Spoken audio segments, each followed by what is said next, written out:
अरे तू एक बार फोटो तो देख लड़की की, उसके बाद जो पूछेगी सब बताऊंगी। नहीं जीजी, फोटो वोटो सब बात की बात है, पहले ये बताओ लड़की घरेलू तो है ना, मतलब कि। अरे तू चिंता मत कर, लड़की सर्वगुण संपन्न है, घर के हर काम में एकदम माहिर, संस्कारी तो इतनी है कि क्या कहूँ। और सोने पे सुहागे वाली बात ये कि महीने की बढ़िया सैलरी भी उठाती है, IT कंपनी में जॉब करती है, और बस हो गया जीजी, इससे आगे कुछ ना ही बोलो तो अच्छा है। हैं? अरे पर अभी तो मैंने सब कुछ बताया भी नहीं, जो नहीं सुनना था वो तो बता दिया ना आपने। अरे क्या खाक सर्वगुण संपन्न लड़की होगी ये, जो हर रोज घर से बाहर 10 आदमियों के बीच उठती बैठती है। ये तू कैसी बातें कर रही है मंदू? तेरा ऋषभ भी तो IT कंपनी में जॉब करता है, और उसके साथ भी तो कितनी लड़कियां काम करती हैं। और उन लड़कियों के रंग ढंग देखकर ही मैंने तय किया है कि मैं अपने ऋषभ की शादी ऐसी लड़की से करूंगी जो घर को मंदिर समझे और घर वालों को देवता समान। ऋषभ के जन्मदिन पर देखा था मैंने उन लड़कियों को, एक से बढ़कर एक बेशरम, आदमियों जैसे कपड़े पहनकर कैसे तू तड़ाक करके बातें कर रही थी मेरे ऋषभ से। छी छी छी। ओहो मंदू, तू भी ना गांव से शहर तो आ गई, पर अपनी गांव वाली सोच भी साथ ले आई। यहाँ शहर में ऐसा ही चलता है, लड़कियां बाहर नौकरी भी करती हैं और घर भी खूब अच्छे से संभाल लेती हैं। क्या खाक अच्छे से संभालती हैं? अब दूर क्या जाना, आप खुद अपनी बहू को ही देख लो। हाँ तो क्या बुराई है मेरी बहू में, अच्छी तो है।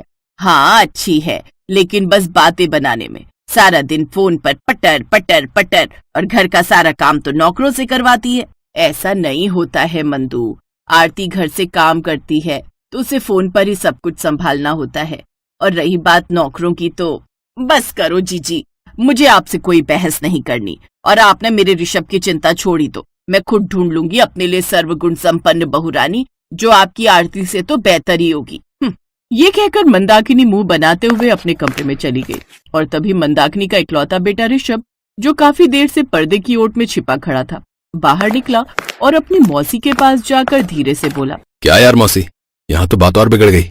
अब तेरी माँ की बुद्धि ही बिगड़ी हुई है तो मैं क्या करूँ। शुक्र मना कि मैं चुप रह गई, वरना आज तो यही हो जानी थी महाभारत। लेकिन अब मैं कभी मंदू से इस बारे में बात नहीं करूंगी। बताओ, मेरी बहू कोई बीच में ले आई ये तो। अरे नहीं मौसी, एक आपका ही तो सारा है, वरना वंदू के लिए मेरा मतलब है कि वंदना के लिए माँ तो कौन तैयार कर पाएगा। दुनिया की कोई ताकत नहीं कर सकती। तेरी माँ को बचपन से जानती हूँ, बहुत तड़ियल है वो। उसने तय कर लिया कि वो नौकरी वाली मॉडर्न बहू नहीं लाएगी तो बस वो नहीं ही लाएगी। मेरी माँ तो जाकर वंदना से कोर्ट मैरिज कर ले, बस तब ये कुछ नहीं कर पाएगी। कैसी बात कर रही हो मौसी, माँ को इतना तो मैं भी जानता हूँ, अगर मैंने ऐसा किया तो वो कभी मेरा मुंह नहीं देखेंगी। हाँ ऐसा तो हो सकता है, तो फिर तू क्या करेगा बेटा? पता नहीं मौसी, अब तो लगता है वंदना को ही अपना दिल मजबूत करना होगा। ये कहकर ऋषभ बुझे मन से अपने कमरे में चला गया। असल में ऋषभ की माँ मंदाकिनी हमेशा से गांव में ही रही थी। पढ़ने लिखने का शौक था नहीं, तो बड़े होने पर शादी भी गांव में ही हो गई। और फिर बहुत कम उम्र में मंदाकिनी से अपने पति का साथ भी छूट गया। पिता की मौत के बाद ऋषभ ने घर की बागडोर संभाली और शहर में रहकर पहले अपनी पढ़ाई पूरी की, और फिर एक बढ़िया जॉब मिलते ही वो अपनी माँ को भी अपने साथ शहर ले आया। लेकिन अब एक बड़ी समस्या उसके सामने।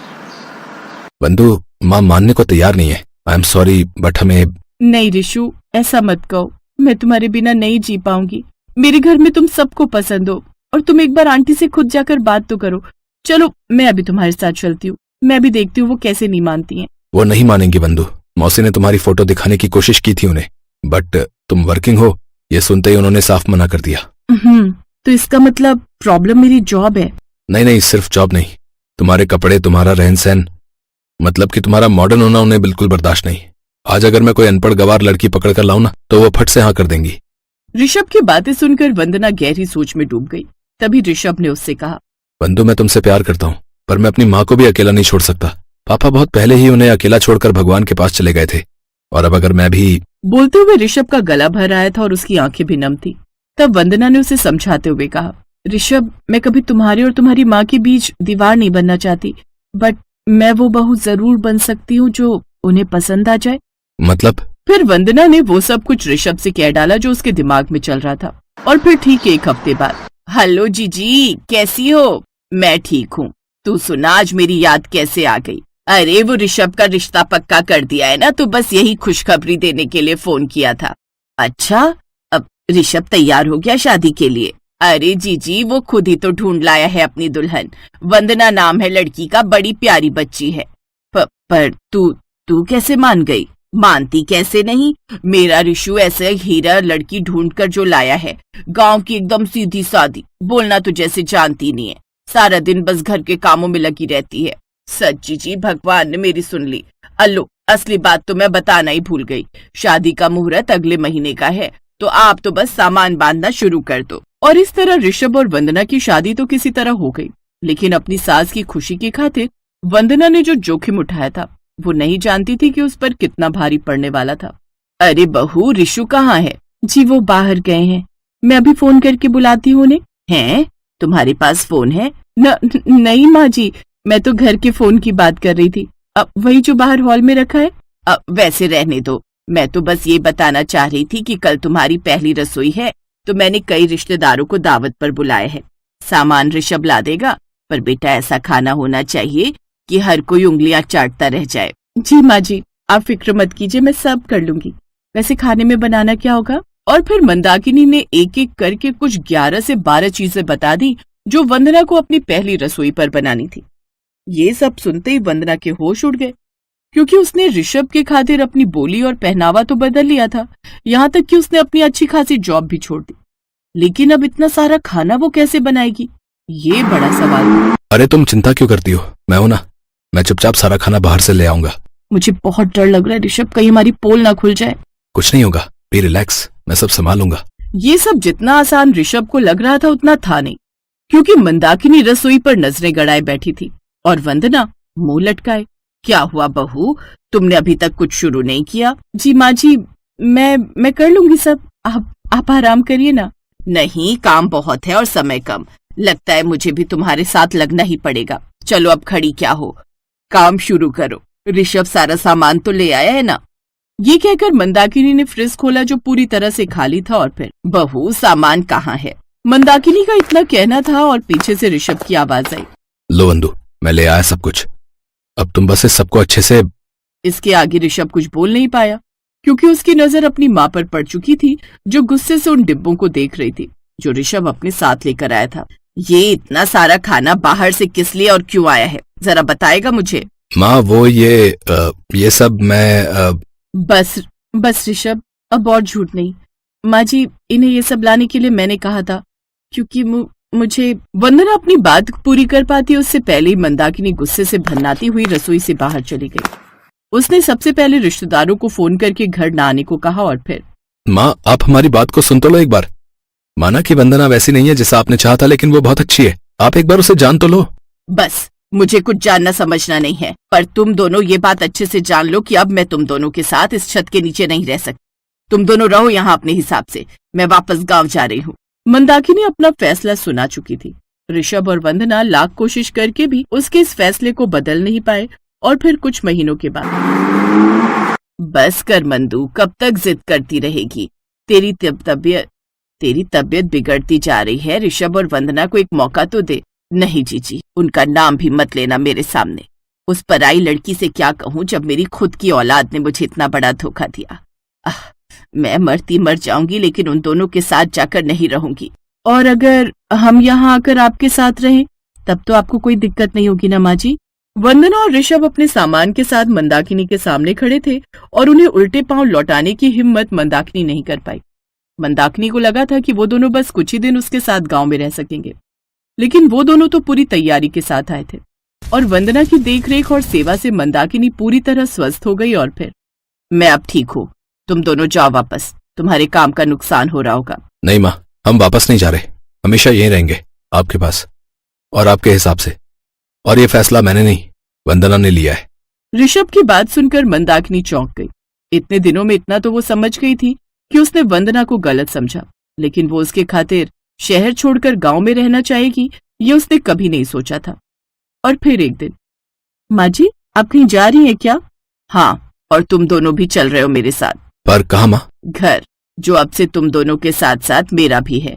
मैंने हमेशा अपने लिए सर्वगुण संपन्न बहुरानी चाहिए, लेकिन मैं ये भूल गई कि कमियां तो मुझ में भी हैं। बहू, बस शहर जाकर तुम्हें एक काम करना होगा। जी बताइए ना माँ जी। अपनी तरह मुझे भी थोड़ा शहरी बना दोगी क्या? सर्वगुण संपन्न न सही, पर एक अच्छी सास तो बन ही जाऊंगी। और फिर मंदाकिनी की सोच के साथ सब कुछ बदल गया। वंदना को अब खुद को बदलने की जरूरत नहीं थी और मंदाकिनी खुद को बदलकर अपने बेटे बहू के साथ खुश थी।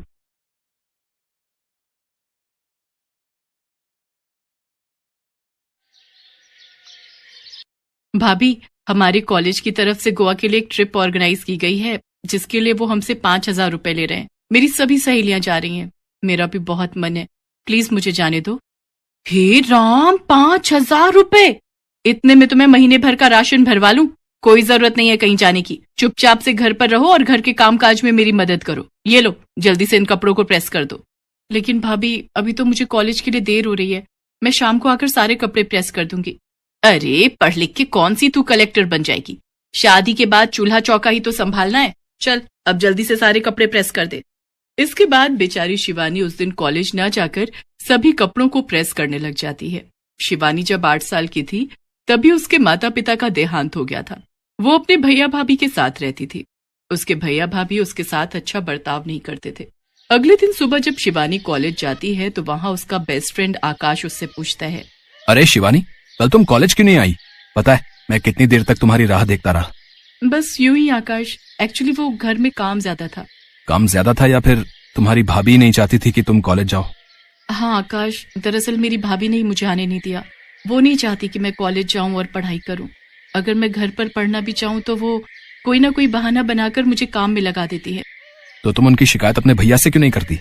भैया से कहकर कोई फायदा नहीं है। वो भी भाभी की तरह हर समय मुझसे लड़ते रहते हैं। अपनी शादी से पहले तो वो मुझे बहुत प्यार करते थे, लेकिन जब से भाभी उनकी जिंदगी में आई है, तब से वो बिल्कुल ही बदल गए। शिवानी का उदास चेहरा देखकर आकाश दुखी हो जाता है, क्योंकि वो शिवानी को दिल ही दिल में बहुत चाहता था। लेकिन शिवानी इस बारे में कुछ नहीं जानती। फिर तभी कॉलेज की बेल बजती है और आकाश हंसते हुए शिवानी से कहता है, अरे जल्दी चलो, त्रिपाठी सर का लेक्चर शुरू होने वाला है। अगर देर हो गई ना तो उनका बर्ताव हमारे लिए खराब हो जाएगा।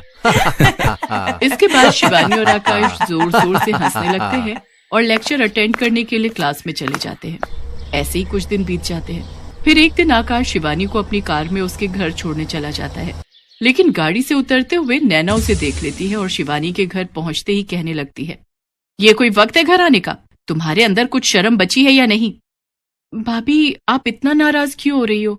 1 घंटा ही तो लेट हूँ। आप तो ऐसे चिल्ला रही हैं जैसे 2 दिन से कहीं गायब हूँ। मुझसे जुबान लड़ाती हो? अगर आज तुमसे 1 घंटे का हिसाब नहीं लिया ना, तो कल से 2-2 दिन भी गायब रहने लगोगी। अब जो मैं पूछ रही हूँ उसका सीधा सीधा जवाब दो। भाभी, कल से मेरे एग्जाम शुरू होने वाले हैं, तो लाइब्रेरी में बैठकर पढ़ाई कर रही थी। घर पर तो आप मुझे पढ़ने नहीं देती, किसी न किसी काम में लगाए रखती हैं। अच्छा बेटा, जुबान तो कैंची की तरह चलती है तुम्हारी। आखिर कौन था वो लड़का जो तुम्हें यहाँ छोड़ने आया था? वो मेरे कॉलेज में मेरे साथ ही पढ़ता है। आज पढ़ाई के चक्कर में थोड़ा लेट हो गई थी, इसलिए वो मुझे घर ड्रॉप करने आया था। आजकल बड़े पंख लगे हुए हैं तुम्हारे। आज किसी के साथ रात को घर आई हो, कल किसी के साथ शादी करके आ जाओगी, तो क्या इज्जत रह जाएगी हमारी? आने दो तुम्हारे भैया को, उन्हें भी तो पता चले क्या गुल खिला रही है उनकी बहना। शिवानी नैना को समझाने की बहुत कोशिश करती है कि जैसा वो सोच रही है ऐसा कुछ भी नहीं है, लेकिन नैना शिवानी की एक नहीं सुनती और अपने पति मयंक के घर आते ही शिवानी के खिलाफ उसके कान भर देती है। अगली सुबह शिवानी जैसे ही तैयार होकर कॉलेज के लिए निकलने लगती है, तभी मयंक उसे रोकते हुए कहता है, शिवानी, आज से तुम कॉलेज नहीं जाओगी। लेकिन क्यों भैया, आज तो मेरा एग्जाम है। अरे बहुत कर ली तुमने पढ़ाई, अब घर पर रहकर घर के कामकाज सीखो। इससे पहले कि तुम हमें कहीं मुंह दिखाने लायक नहीं छोड़ो, उससे पहले ही हम तुम्हारी शादी कर देंगे। शादी? इतनी जल्दी भैया? नहीं भैया, जब तक मैं पढ़ाई पूरी नहीं कर लेती तब तक मैं शादी नहीं करूंगी। शिवानी, तुम्हें पता है ना, मैंने एक बार जो फैसला ले लिया सो ले लिया। कल शाम तुम्हें देखने लड़के वाले आ रहे हैं, तुम तैयार रहना, हम जल्द ही तुम्हारी शादी कर देंगे। शिवानी अपने भाई को समझाने की बहुत कोशिश करती है, लेकिन मयंक उसकी बिल्कुल नहीं सुनता। और उधर कॉलेज में बैठा आकाश कब से शिवानी की राह देख रहा होता है। एग्जामिनेशन हॉल में शिवानी के न आने के कारण आकाश भी वहां से बिना पेपर दिए ही चला जाता है। एग्जाम खत्म होने के बाद शिवानी और आकाश की दोस्त निधि आकाश के पास आकर बैठती है और उससे कहती है, आकाश तुम पागल हो गए हो क्या, जो बिना पेपर दिए आ गए? निधि यार, आज शिवानी कॉलेज नहीं आई, मुझे कुछ ठीक नहीं लग रहा। क्या तुम उसके घर जाकर पता कर सकती हो कि आखिर बात क्या है? हाँ हाँ, क्यों नहीं, चली जाऊंगी मैं, लेकिन ये तो बताओ, जब तुम शिवानी से इतना प्यार करते हो तो उसे बोल क्यों नहीं देते? हाँ, तुम सही कह रही हो। अच्छा, उसको जाकर बोलना कि कल सुबह मुझे पहाड़ी वाले मंदिर पर मिले। इसके बाद निधि सीधा शिवानी के घर जाती है और उसे आकाश का मैसेज दे देती है। अगले दिन सुबह शिवानी आकाश से जाकर मंदिर में मिलती है और रोते हुए उससे कहती है, आकाश, मेरे भैया भाभी जबरदस्ती मेरी शादी एक अनपढ़ तलाकशुदा मर्द के साथ कर रहे हैं, और तो और उसके 2 बच्चे भी हैं। क्या? लेकिन वो ऐसा क्यों कर रहे हैं? क्योंकि उसके पास बहुत पैसे हैं और उन्हें लगता है कि अगर मेरी शादी अमीर घर में हो जाएगी तो उन्हें भी किसी चीज की कमी नहीं होगी। निधि ने मुझे सब बता दिया है और अब इस दलदल से निकलने का सिर्फ एक ही रास्ता है कि तुम अपने भैया भाभी का घर छोड़ दो। लेकिन फिर मैं कहाँ जाऊंगी? भैया के अलावा इस दुनिया में मेरा है ही कौन? तुम मेरे घर चलो शिवानी, मैं सच कह रहा हूँ, मैं तुम्हें कभी किसी चीज की कमी नहीं होने दूंगा। लेकिन आकाश, तुम्हारे घर पर इस तरह रहना, लोग क्या कहेंगे? तुम्हारे घर वाले क्या सोचेंगे? नहीं, मुझे ठीक नहीं लग रहा। शिवानी, आज हम मंदिर में खड़े हैं और मैं भगवान के सामने तुमसे कुछ भी झूठ नहीं कहूंगा। मैं तुम्हें बहुत प्यार करता हूँ और जिंदगी भर तुम्हारे साथ रहना चाहता हूँ। क्या तुम मुझसे शादी करोगी? शिवानी, मैं भगवान को साक्षी मानकर उम्र भर तुम्हारा साथ निभाने का वादा करता हूँ। तुम्हें हर हाल में खुश रखूंगा और हमेशा तुम्हारा साथ दूंगा।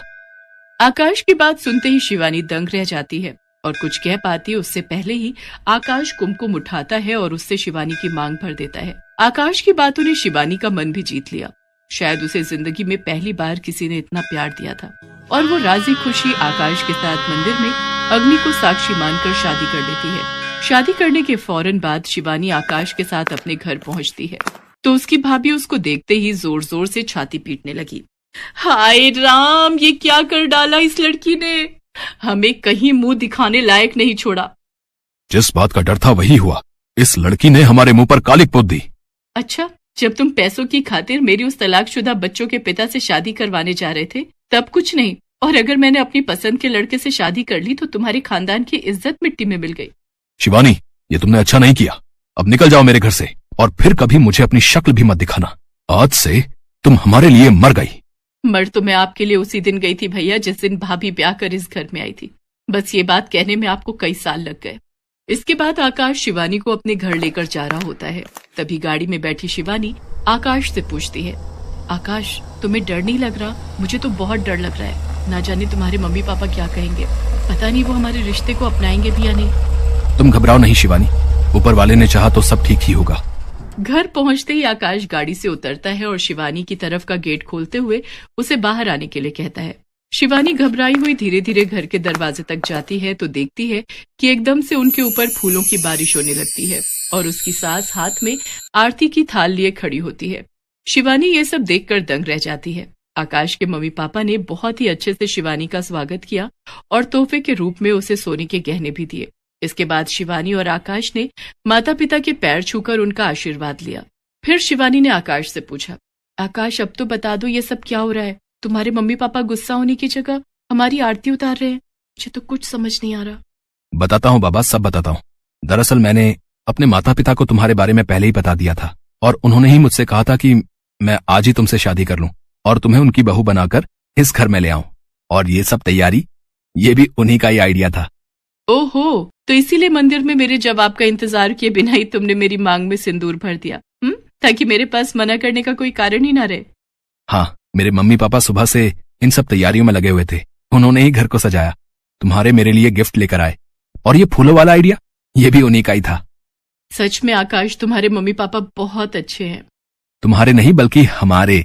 आज से वो तुम्हारे भी तो मम्मी पापा हैं। हाँ हाँ, हमारे मम्मी पापा बहुत अच्छे हैं। इसके बाद दोनों ने अपनी ग्रेजुएशन पूरी की और फिर दोनों की ही MNC कंपनी में नौकरी लग गई।